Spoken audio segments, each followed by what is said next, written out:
forgive me for this trap shit. Sergeant Smack make it backflip. Telly Hank did with the action. With the vital speaking Spanish. Frank Matthews, how I vanish. Poof. Came back like I'm King Tut. Gold BBS is on a beamer. When Fat Cat was 10 queens up. Ball off the profit, not the re-up. Fly like Puerto Rican Jesus. Uptown like I'm Baby May. Just caught a touchdown from the Bay. Motherfuckers like, man, what's up with you and Yaya Jordan? Man, at the end of the day, bro, we gotta talk to each other. That shit don't work like that. Like, bro, he might not feel like how them niggas feel, bro. That's a situation that gotta happen on our own time, my nigga. Like, the universe gotta put that shit together. Can't nobody get in the middle of that. There ain't no situation where ain't no big homies, man. You gotta think, nigga, y'all ain't have no big homies. We ain't have no big homies, nigga. We was the big homies, you feel what I'm saying? So it wasn't nobody that could get in the middle of that, bro. That shit had to work out on our own. They can't tell a nigga nothing, you feel me?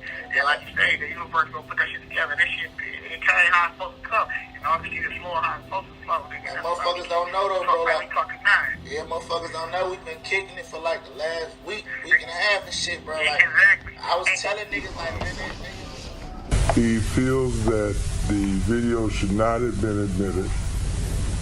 So he's questioning my intelligence, huh? Because he figured I made error because I admitted the video. Judge, please don't take this personal. We're not talking about another attorney now. No. What I'm talking about, Mr. Harris, is his refusal to accept responsibility for what he did. That's what it's about. It has nothing to do with you and I as attorneys. It has more to do. In fact, Mr. Harris, you better be quiet. I don't give a I know it sounds good, nigga. I'm gonna kill all y'all niggas, but you know I'm on your end. We on the block, man. We on the block. Big shooter, you love, never slipping. We don't give a fuck. Nigga get the tripping, then he got bust. Who you love? We don't love these sluts. Smooth and buzz. Bitches love us. Who ain't the prince, nigga? Strap. So I'm acting like a ho. Tell Louisiana what to say, and she gang tato. We reckless. What you wanna play for? Got some shooters with me, yeah, they shoot when I say so. I play, then that K blow, they hit you, then they lay low. Who thinking shit sweet? You a little nigga to me. Little ass nigga, little cred on the streets. Ride to the motherfucking hood on the bike, nigga. Who gonna do something to you? Nobody, nigga. Fuck, nigga know I'm at. Tell you every time, nigga. Fuck, what's the problem? It's real. We ride, we passing roads right now. Yeah, shit, nigga. My nigga real on the camera. It's that real, nigga. But yeah, nigga. We about to ride up for you. What's up, Juice? FNPA. What's up, Juice? RCA. Where you at, man? RCA. Where you at, man? RCA. Where you at, man? RCA. I'm getting niggas touching, I ain't even got a feel. Niggas still in the hood. And my niggas got a deal. Niggas trying to do this bitch. Can't even my real. Sweat to the sunshine. Two niggas kill. Niggas up like well. Niggas kill. Got some 50 niggas with. Everybody like a pill. I'm rap shit with selling out. Kill a fuck. Rap beat. We just get blood. Back. Keep the straight. A man convicted of a deadly shooting inside a Highland Park nightclub learns his punishment. The shooting left one person dead, several others injured inside the Deja Vu Club last September. Fox's Mario Liu is live in the newsroom now with more. Mario? Good morning. Cordell Jones gave a lackluster apology in court today, telling the family, "I'm sorry, even if you don't accept it, I apologize." Now, his attitude or perceived lack of remorse really seemed to irritate the judge. Jones was convicted of a shooting at Deja Vu nightclub in Highland Park last year. Police say one person was killed and two other victims suffered severe injuries. At one point, Jones was added to the Michigan Most Wanted list. He eventually was found at a house in Detroit. Now, when the judge asked Jones what he wanted to say before the sentencing, he wasn't expecting what he got. Yeah, we back. This shit got Popalot. Whole lot of mob shit going on. We just gassed up and we on our way to the great state of Michigan with it. The Detroit. Y'all meet us on the notorious Puritan Avenue. Now today I'm going to do my absolute best to tell you a story about one of the city's most promising artists that before the age of 20 would jump into the music game and quickly make a name for himself when at a time in the city of Detroit, record deals and exposure was extremely hard to come by. But he would find himself collaborating with some of the few artists that had major record deals. But not only that, he himself would end up being signed as well as co-signed, who now we could probably say was the most influential artist at that time.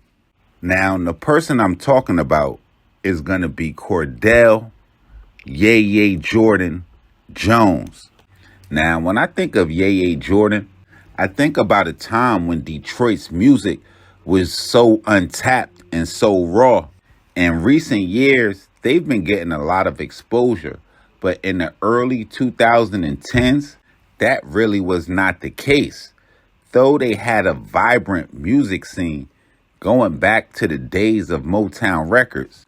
But I distinctively remember seeing the struggle from some of those Detroit artists in that time.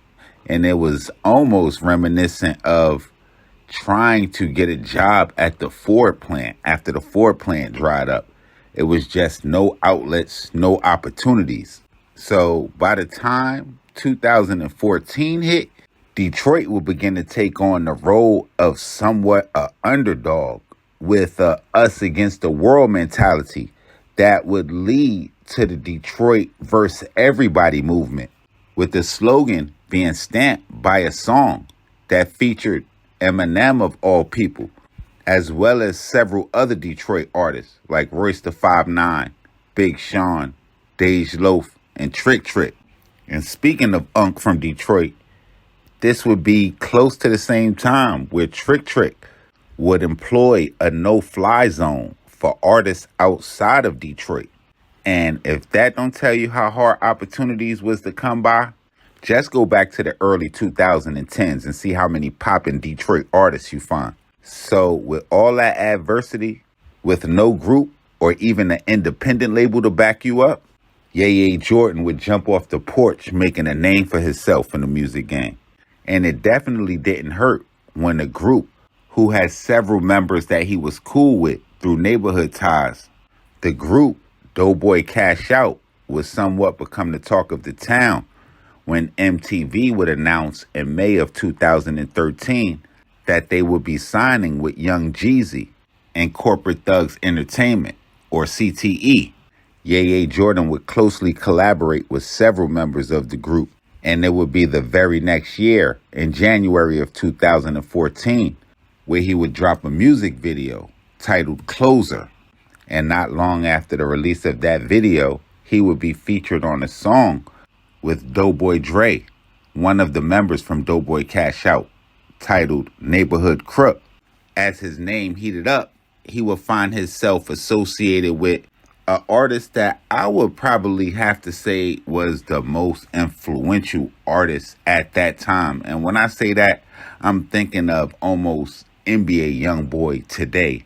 And that artist is going to be Chief Keef.